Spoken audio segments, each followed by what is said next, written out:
Hello, this is Craig Larson with Larson Financial Advisors for the Market Minute on June 24th, 2016. Well, the Brexit vote is in, and it was a big surprise to the market. So as you know, Britain yesterday voted on whether they were going to stay or leave the European Union, and I think most pundits and even some polls indicated it was very, very close, but leaning towards stay in the Union, and the market thought they were going to stay. So today, when the votes were tallied and we found out they voted to exit, it's been a big shake-up day.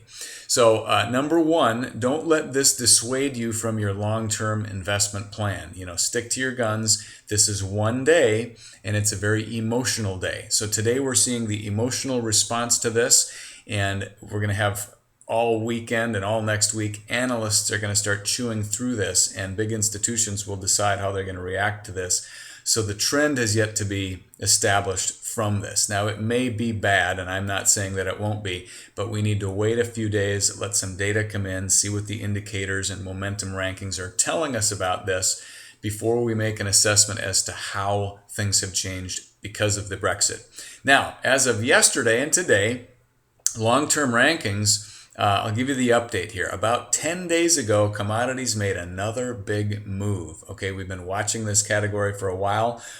Commodities had been extremely beat up since late 2011 through 2015, and they have really come on strong. Last year, they were ranked last place for a while out of the 6 asset categories. So as of today, we've got bonds still in the number 1 spot, commodities in the 2nd place, and U.S. stocks in 3rd. Okay, then we've got cash, currencies, and international stocks at dead last out of the 6. So the first 3 categories are separated only by about 10 points out of a possible 1,000 points in the ranking system.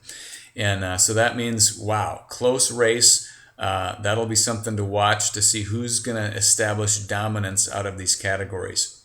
In the bond category, Treasury bonds has been the strongest trending subcategory. In commodities, it's been precious metals and energy that have been strong from those subcategories.